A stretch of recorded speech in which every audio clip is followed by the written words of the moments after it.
Hey guys, my name is Alex. I'm a lead forecaster here at the Weather Service in Reno, Nevada, and I'm also an incident meteorologist for the last 10 years. And been on fires all across the West and serving as an incident meteorologist, which we're going to talk about more tonight.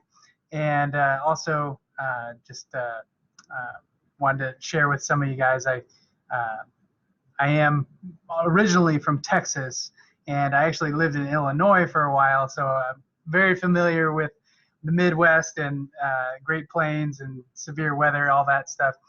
Kind of miss it sometimes, but then, living out west has its perks. So we really do enjoy living in the mountains.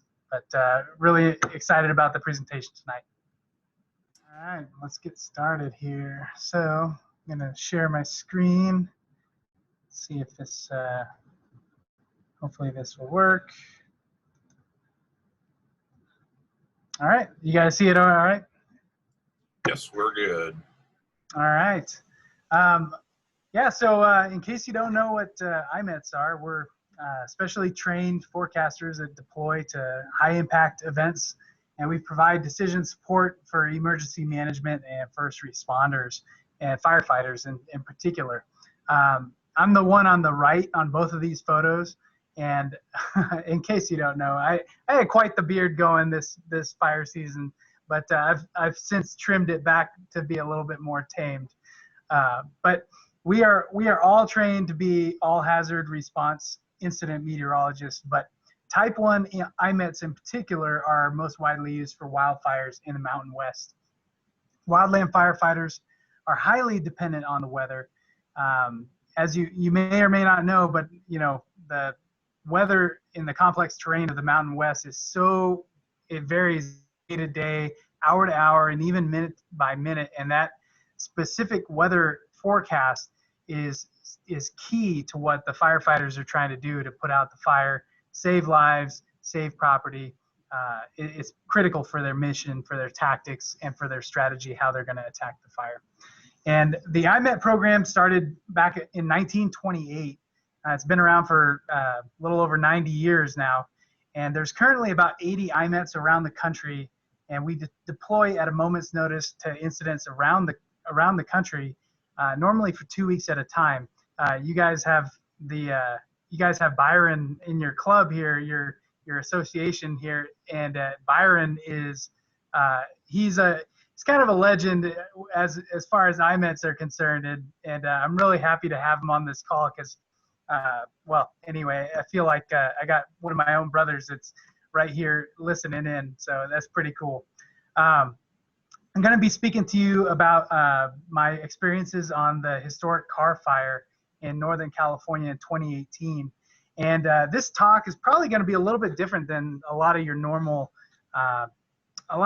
meteorology talks that you've probably had in the past. This one's going to sound a lot more like a story about a little bit more of like what's a day like in our shoes. And then you're going to, first, before I get into the story part, I'm going to talk a little bit about what a typical IMET deployment looks like. So IMETs are dispatched to work on incident management teams, and we utilize what's called the incident command system in order to bring order to chaos. Here's a look at what a typical incident command post looks like. It's a bunch of trailers lined up in a parking lot, and each trailer has a different work group, a different work assignment that whether it's from logistics or finance or the operations or planning, whatever function you might be as part of the incident. And as an IMET in this particular fire, I was actually in that trailer over on the left-hand side. I was actually in that little trailer with the red stripe on there on the side. That's what my work area typically looks like in a trailer. Sometimes you get a bigger trailer and a nicer working location. Sometimes it's smaller, sometimes it's pretty remote and pretty bare. But this is kind of my typical setup. I got a computer. I have my home Mac computer on the left-hand side. I got my IMET laptop on the right-hand side, and then I use both of them in tandem in order to put together the forecast. And sometimes, we have our IMET vehicles as well that we actually take out on the fire. And then sometimes we actually have to work out of our vehicles, you know, just depending on what the situation is, how fast the fire is moving, how quickly, you know, sometimes these incident command posts can be moved from one location to another very quickly without very little notice. And then you just got to quickly pack up your stuff and go. It's a very high demand, you know, high paced, high stress environment. And so for an Imet to be able to overcome and to work well in these conditions, you got to be ready for anything, you know. The incident command system is not only used for wildland fire response, but it's used for any kind of natural disaster that would need a governmental response, including even the current COVID-19 pandemic that we're in. Your current, whatever county you live in, your county is actually going through the very same process of incident command, the incident command system, to bring order to chaos in order, you know, to basically to manage any type of disaster. So when we get out to a fire, we use satellite imagery, radar, computer models to do the forecast. You know, a lot of times we use deterministic models. Ensemble models have been coming along really well in the last 5-6 years, and we use all of these forecast tools and we drill it down from the mesoscale down to a micro scale, because we have to actually forecast what's happening on the ground for these firefighters. And so we use tools that help us to understand what's happening on that specific piece of ground where the wildfire is going on, and the area that's happening, the weather that's happening around it. And so we use these portable weather balloons to do upper air soundings. We also set up portable incident RAWS systems, or remote automated weather stations. And these IRAWS weather stations take observations at multiple elevations around the fire every 15 minutes. And it sends up the data through the GOES satellite imagery, satellite data, and then we get it down across the world. Wherever you are, you can actually pull it up on the internet. So, and all of this information is critical to what we're trying to accomplish in complex terrain. And for the most part, you know, those weather stations are set away from the fire. But given the, you know, the complex situation of having a fast-moving wildfire, sometimes they actually do get burned up. That's one of the hazards we gotta make sure to mitigate. The most important reason why we're on these wildfires is to pass along information to these firefighters and to clearly and concisely give these weather briefings multiple times a day to multiple different audiences, multiple different firefighters, multiple different, you know, their jobs, they don't all have the same job. So, you know, their different jobs can range from anyone from, you know, someone digging line on the ground to driving a bulldozer, driving a fire engine, or somebody who's actually, you know, flying in a helicopter. You know, every single firefighter has to know what to expect from the weather. And if you were thinking about it like, you know, kind of in a military type terms, if you were thinking about it in military terms, you could think about the Imet like an intelligence specialist who is informing a military commander of where and when the enemy is going to attack and how the enemy will attack. And that's basically what the role of an incident meteorologist is, to give them that intelligence so that they know what's coming ahead of time before the fire, you know, so they can fight the fire on their terms, and not be on a defensive, right? So the phone call, when we get a phone call to go to a wildfire, that phone call is usually just about as spontaneous as the wildfire itself. And we really can't plan it into our schedule. We get a phone call, we grab our go bag, and then we head out the door. And this was where our story begins. It was late July of 2018, and I got a phone call to go to a new wildfire that was in Northern California. You can see this, the map on the left-hand side.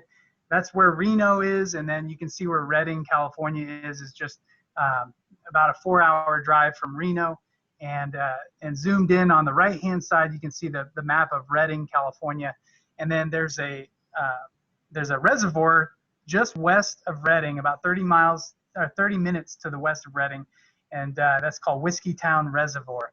And Redding is about it's the most populated city in Northern California.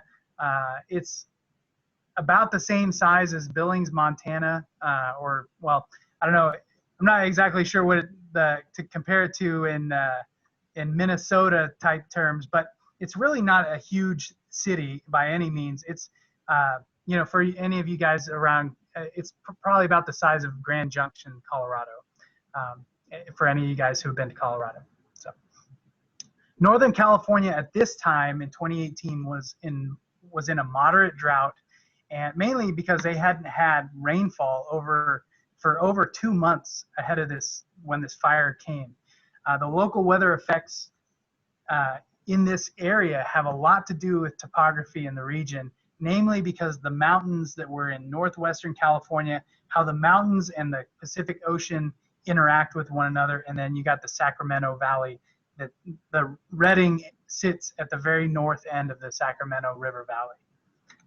And so temperature and pressure gradients set up over those Northern California coastal range mountains, and they bring breezy winds down into Redding almost daily during the summertime, but some days it's breezier, some days it's windier than others. The hotter the temperature is in Redding on any given summer day, the gustier the winds are going to be due to the tighter pressure gradients. And so that day in particular was extremely hot in Redding. That day it was 113 degrees in Redding, and then if you were to go over that coastal range to the Pacific coast, it was only 59 degrees in Eureka. I think I saw a comment there that Redding is about the size of Duluth. So yeah, about the size of Duluth. So I get to this incident command post that afternoon, and I meet up with the F-band. The F-band is what we call the fire behavior analyst, and it's an incident meteorologist. The incident meteorologist works side by side with a fire behavior analyst. The fire behavior analyst is a firefighter that takes the weather forecast and uses their expertise in fire behavior and fuels and vegetation and topography, and uses their expertise to forecast where the fire is going to go and how fast the fire is going to move. The fire behavior is highly dependent on the weather, and the specific weather that the Imets give to the F-band. And so this information is all critical to how the fire leadership knows how to fight the fire, where are they going to put the firefighters in place, where are places that they can use the weather to an advantage to fight the fire versus they do not want to put firefighters into harm's way. And so we work as a team to look out for firefighters' safety. And because, sometimes the fire gets too intense, the firefighters literally have to retreat. They have to escape the situation and get to a safety zone, in order to, basically back off and wait until the fire calms down enough that they can come in and fight it. On this particular day, the F-band's name was Troy, and Troy and I shook hands. We got right to work. We really didn't have a whole lot of time to chit chat. It was straight to work, and my main objective was to look at what the wind pattern was going to be for the rest of the day and into the following days, combined with the extreme heat and dryness. So we looked up on the wall, and on the wall, Troy had a crude map of Redding and the Whiskeytown Reservoir, and kind of a general area of like, this is where we're pretty sure where the fire is. It's right in this area. But thing is that they don't actually know, at that point, they didn't actually know where the fire was in that exact moment. This was just a very crude drawing. And we looked at a few different high resolution weather models. the HER and the CANSAC WRF, those two high resolution models actually handled the winds really well. And then I asked Troy, I said, hey, let's go over to the wall. I want to show you what these winds are going to do. And so I saw where Troy had drawn with a Sharpie on the wall where the fire was. And then I pointed to the estimated fire's edge, and I moved my finger from the fire's edge down towards Redding. I said, yeah, so our winds are going to be blowing from the northwest starting in a few hours. We're going to get a northwesterly wind gusting up to 20 to 30 miles per hour between 5 p.m. and 11 p.m. this evening. And right at that moment, as I'm telling him that, he knows it and I know it, and we both realize the gravity of the situation. We see the fire's edge, the most intense part of the fire is going to get pushed right down into the city of Redding. And that moment was clear in our minds. We needed to make sure that people knew to get firefighters and people out of harm's way. So earlier that morning, Troy had briefed the crews on the hot and dry conditions, but the forecast that I was giving him was much windier than what they were expecting. And the wind is probably the single most important aspect to fire weather forecasting. You can be off by a factor of 5 or 10 degrees or even 10% off on the humidity, and it's not going to make that big of a difference to your fire behavior. But if you take a wind speed of 10 miles per hour and then you double it to 20 miles per hour, the fire behavior changes exponentially. The fire rate of spread is about 4 times as fast. So think about exponentials. So now if you had a fire that was spreading at a rate of 2 miles per hour, now that same fire can move at an alarming rate of 8 miles per hour. 8 miles per hour, just to wrap your mind around that, that is so fast that you cannot outrun that. Even if you took off your pack and you had no supplies on your back and you were just running at full speed, that fire would catch up to you. That's incredibly dangerous, and this is the situation that we were looking at. The current temperature outside was 113 degrees. And I remember thinking, oh my gosh, it is so hot here. How could anyone even want to live here? Like, it is just oppressive. But we're also thinking, like, there is a massive wildfire just miles away from the city, and it is so hot and so dry. These winds were about to push that fire down into Redding. So, we knew that our work was cut out for us for the rest of the day. Troy and I went over to the operations trailer to go speak with the leadership of the fire. I had actually worked with a few of those guys on previous fires, so I was actually really relieved to know that I already had this working relationship with these guys. So I didn't have to start from scratch and get them to trust me. They automatically, oh, hey Alex, how's it going? And then I went into telling them what the forecast was going to be. And I told them about the winds and the wind shift and how fast the winds were going to, how long the winds were going to last. Troy was briefing them on the potential for the extreme fire behavior and potential for the fire to move down through the town of Keswick and possibly even jump the Sacramento River and move into Redding. And their leadership asked me point blank. They said, what is your confidence on this? And I told them, this is coming. The wind is coming. Plan on it. Now is the time for us to get ready. And so over the next several hours, there was definitely what I categorize as the fog of war. And you'll hear me talk about this several times because honestly, there's a lot of times where our situational awareness of what is actually happening out on the ground is not, we don't actually have that firsthand knowledge.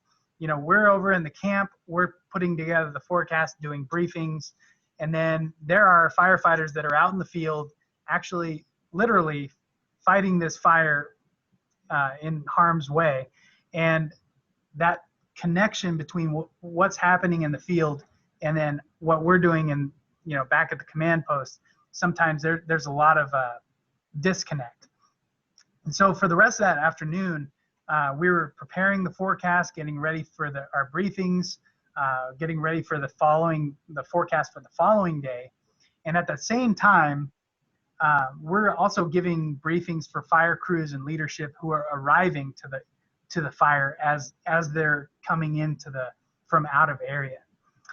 We're also coordinating with the local NWS office in Sacramento, and then also with NWS meteorologists who are in the State Operations Center, at the state capitol in Sacramento, California. So by 4:30 that afternoon, before the winds kicked in, at 4:30, the Carr fire was estimated at 36,000 acres and at 10% contained. And things were about to change pretty quickly. At 6 p.m., we went to go give our briefing, and we realized that, everyone in the briefing was like, it was very solemn. It was very intense. No joking, no smiles, no laughing. It was a very different situation than kind of what you normally have. It was actually somber. And so I didn't realize it at the time, but I found out later that evening that right before the meeting, there was a report of a dozer that had been burned over and that the dozer operator was missing. The planning meeting began, and I proceeded to give my weather briefing and telling them about the winds and the heat and all this, telling them that it was an extreme day. And then as I'm telling them these things, I could audibly hear the gasps coming out of everyone's mouth. And I looked around at each one of their faces, and I could see their heads drop down like, oh my gosh, like, what are we up against here? Everybody knew what was coming. And it was going to be a terrible firefight through the night and over the next several days. And we knew this fire was going to jump over the Sacramento River and then burn into Redding. Troy and I, the F-band, we got on the radio and gave that same weather and fire behavior briefing on the command channel. And we talked to the radio operators and suggested that they would do a tone alert to get everyone's attention. And sounds a lot like an EAS alert, on your weather radios. And so we were able to do that here out to the firefighters in the field. And you could tell that the radio traffic was really heavy. There was a lot of stuff going on, like just a very complex situation. It was chaos. And that's why we're getting called into this situation, to bring order to the chaos. And so many firefighters were arriving from out of area and heading out straight to the fire line. And so we wanted to make sure that every single firefighter got the message of what we were trying to tell them, about these extreme conditions. And there were actually, so we sent out the alert tones. We broke in with our updates, and we told everybody about the winds and the heat and the humidity, and that this fire was going to have extreme rates of spread, extreme fire behavior, and long-range spotting as it moved into Redding. And in the days following, we heard from some of the firefighters who were out in the field who were listening to the radio, and they were saying, when we got on there and we said these things, that literally the hair on the back of their necks stood up, and they were just, dumbfounded, like, oh my gosh, this is the worst possible situation.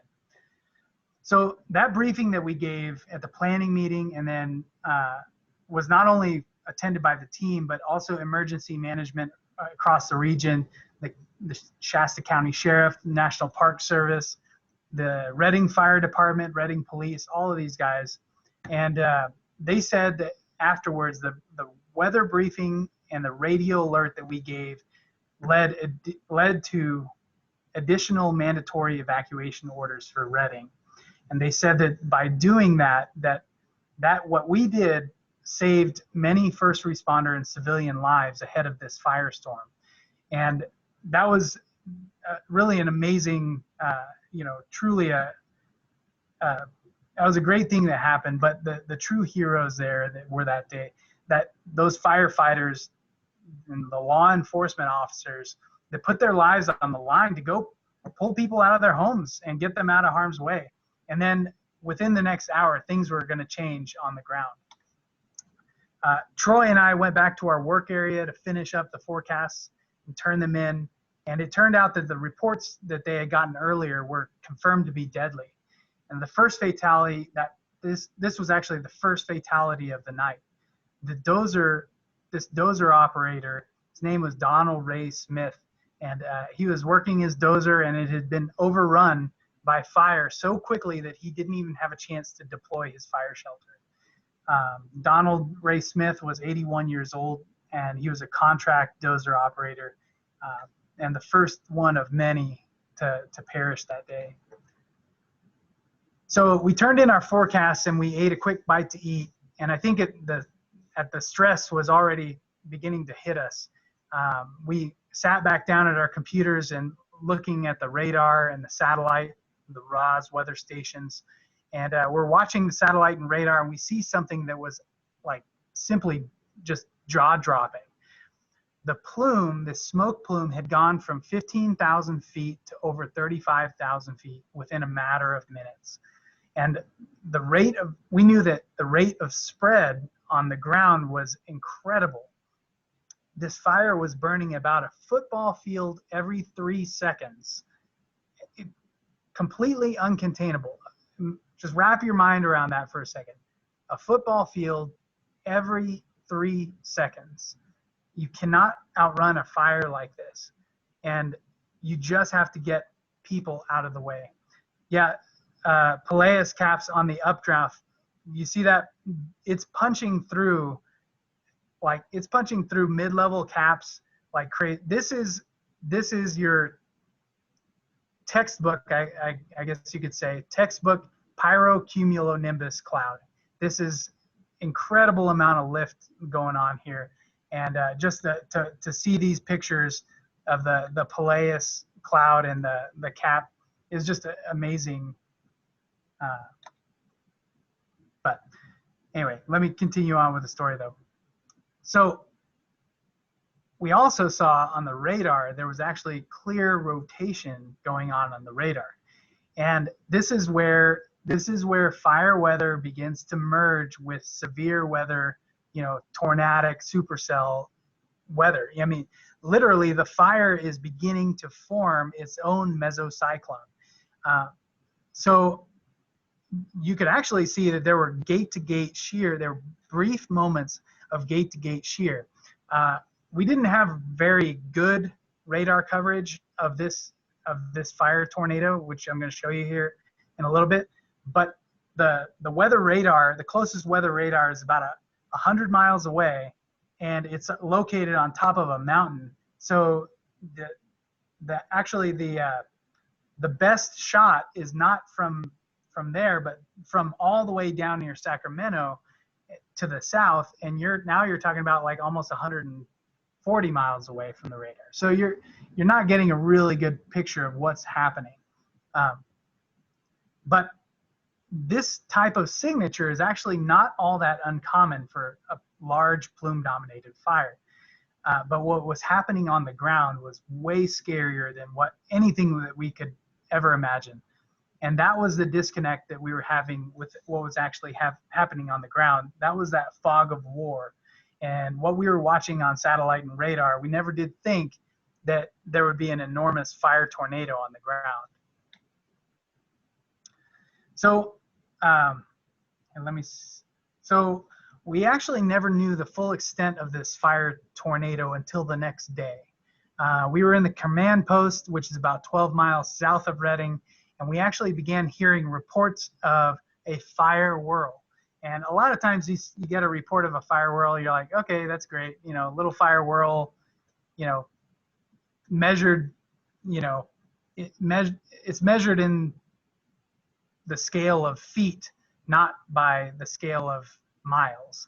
And what was happening was that this was turning into a fire tornado, not just a fire whirl, literally a fire tornado. Never did it cross our minds that we would see the devastation of a full-blown EF3 fire tornado. And it surprised many experienced firefighters to that day.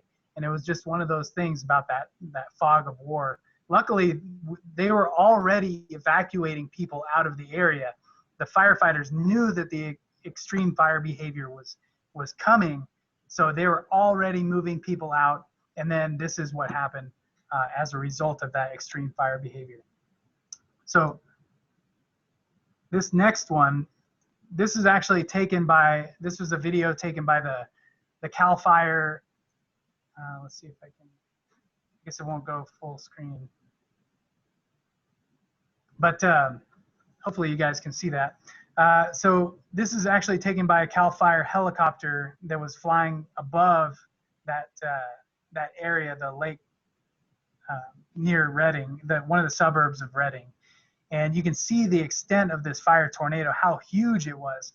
And, you know, at one time, it actually got to be about the size, almost a half a mile wide. It was just an enormous amount of, you know, energy being released, and it's literally a tornado. But there's fire and a tornado, just like what was Jared saying earlier, a hot tornado. So yeah, this is a hot tornado. So afterwards, there was actually a lot of analysis that went in, you know, describing how it formed. You know, these descending winds coming down out of the mountains created hydraulic jump, you know, turbulent air, which was lifted into the updraft of the fire plume, creating the fire tornado. And there was also a huge amount of fuel that was being burned all at the same time, and that's another thing that created the amount of energy release needed to create this fire tornado. So the next morning we got an infrared flight, and this is the fire perimeter that we saw by the morning. And what we would find out later was that yellow line there is roughly about the tornado path of what we saw. The damage, we actually saw a tornado path that was 2 miles long and up to a half a mile wide. And it's estimated that the fire tornado was on the ground for up to 2 hours, off and on. Like the rotation would come on, you know, you'd see rotation and fire tornado, and then it would dissipate, and then you'd get another spin up, another fire tornado that would develop. Very, very dangerous situation for the firefighters and for the public. One thing that we found out that next morning was also about the multiple fatalities. And Jeremy Stoke was one of the Redding firefighters that died. He was the Redding firefighter that died that day. He was on his scheduled day off, and he radioed Mayday on the local fire channel. You know, he wasn't on the fire channel that we were using as an incident, so he never got to hear our update. He never got to hear the weather update that we gave them. And so, like, you know, he was caught by surprise by this fire tornado, which was a really, really sad situation. And he left behind a wife and 2 kids. We went to the location of that burnover the next day, and his body had already been removed, but his truck and all of his gear were scattered for hundreds of yards from the road, indicative of the extreme winds. I mean, it's literally like so weird to see this type of tornado damage combined with a wildfire damage. It's just incredible. That later on that evening, the fire tornado also claimed the lives of several civilians. This was Melody Bledsoe and her 2 grandchildren, James and Emily, and they were 5 and 4 years old. Melody's husband, Ed Bledsoe, had left about 15 minutes before to go gather supplies for the evacuation. And Melody had called her husband, Ed, as the fire was approaching her home, and, you know, told him to get back as quick as he could. And that was the last conversation that she would have with her husband. And Ed didn't get back in time, and Melody had taken wet blankets and tried to cover herself and her 2 grandchildren underneath her. And this is probably one of the saddest things that hit me when I was working on this car fire. All the deaths were horrible, but to see this man lose his wife and his 2 grandchildren was just terrible, and it really tore me up, and it had a profound effect on me and the entire team. The next several days were really rough, and the whole team was in a funk, and everyone takes these fatalities very hard, but because the whole reason why we're there is to protect life above all else. And this was like a bad dream, more like a nightmare. And it happened to also be my birthday. And so every birthday since, I always have the memory of this happening on my birthday, probably for the rest of my life. And this is actually something that came up again and again, all the missing people and unaccounted for in these wildfires when they're spreading through these populated areas. It's just terrible. So the fire burned so rapidly that evening, just incredible the way that it burned under these extreme conditions.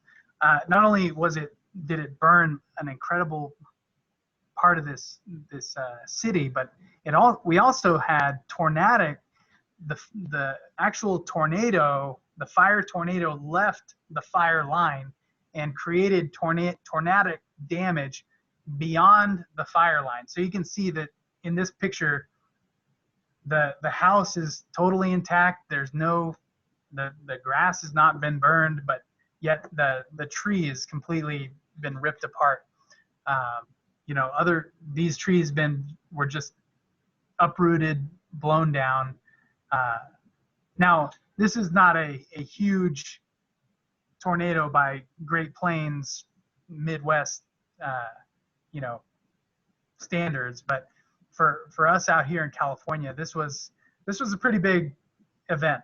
The damage that we found that was outside of the fire area was rated about EF0 or possibly EF1. Rated some of these trees that we saw that were damaged and blown down. But the most significant damage was actually within the fire perimeter, and I'm going to show you that here in a sec. But yeah, there was some significant tornado damage beyond where the fire was.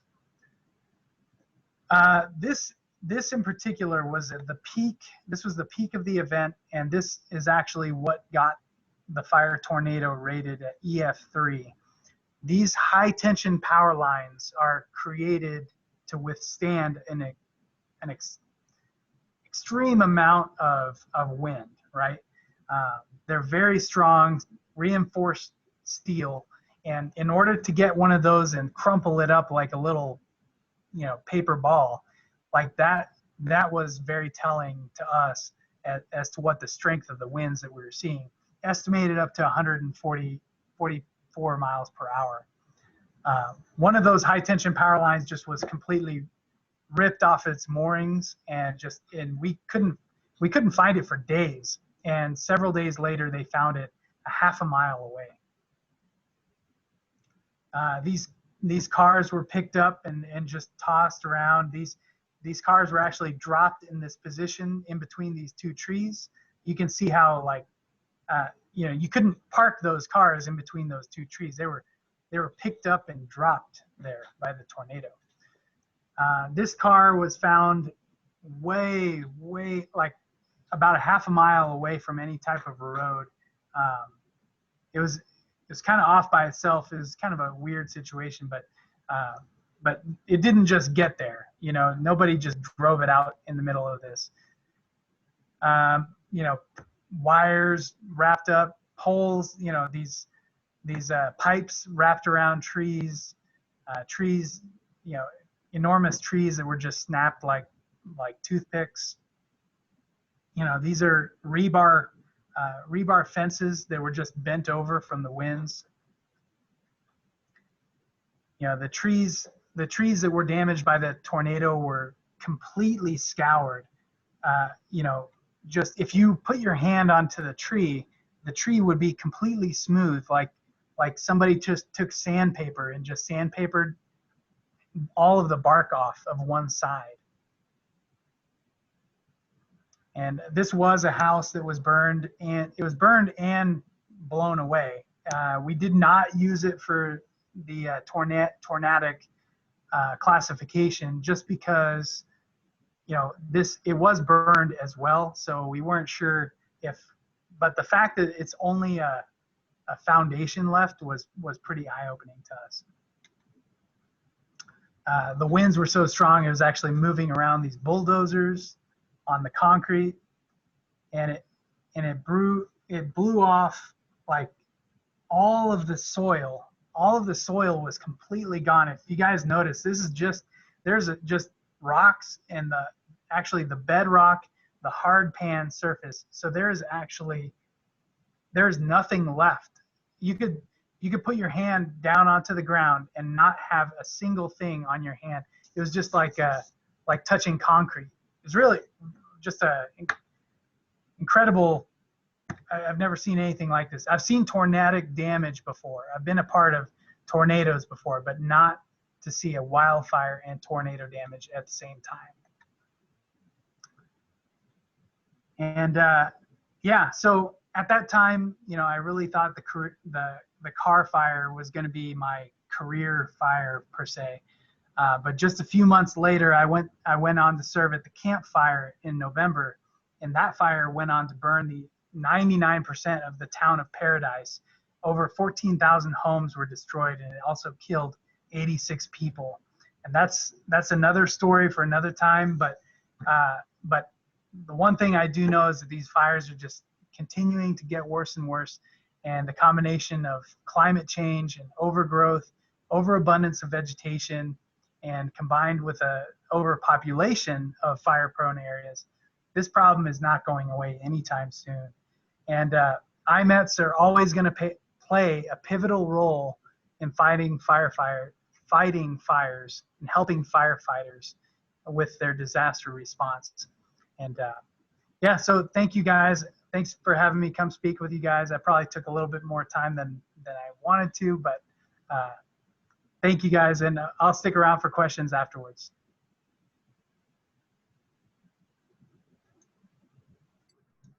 Excellent.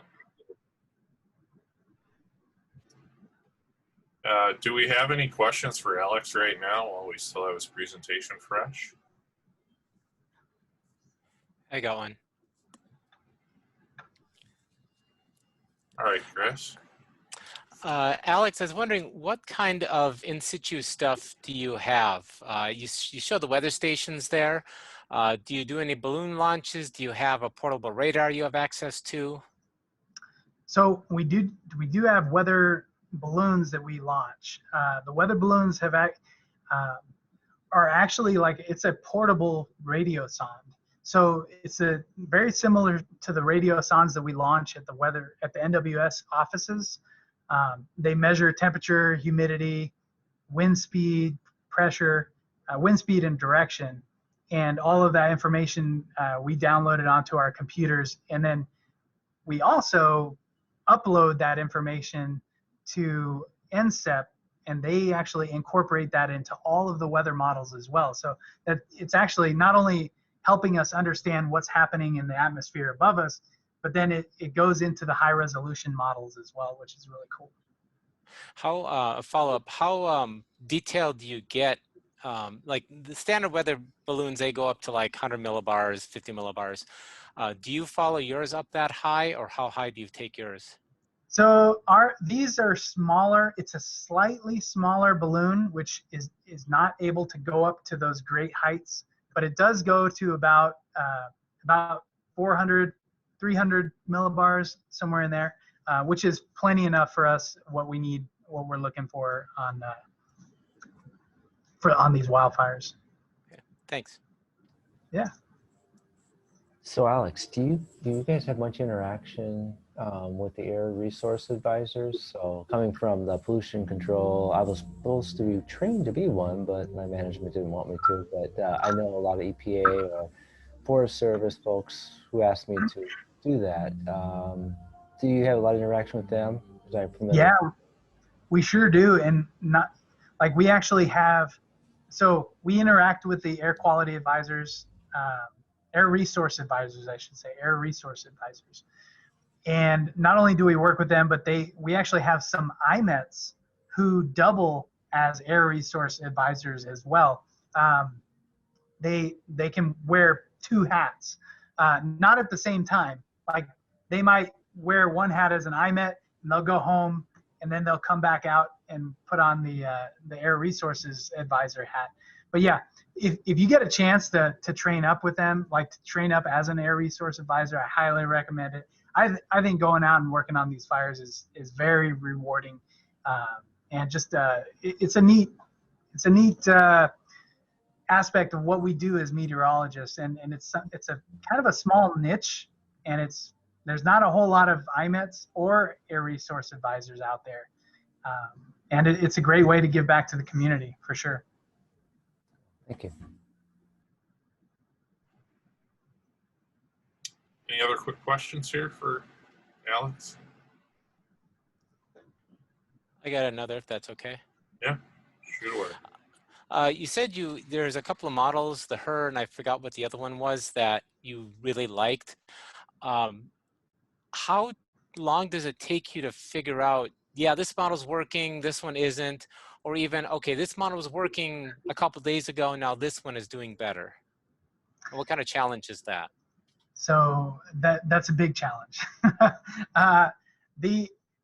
And especially when you got a relatively new type of model like the Her. You know, the Her has been around for a few years now, but you know, in those first couple of years of development, you know, we didn't really know what we were getting. Is the Her model going to be good? Is it going to be valuable, or is it going to be junk?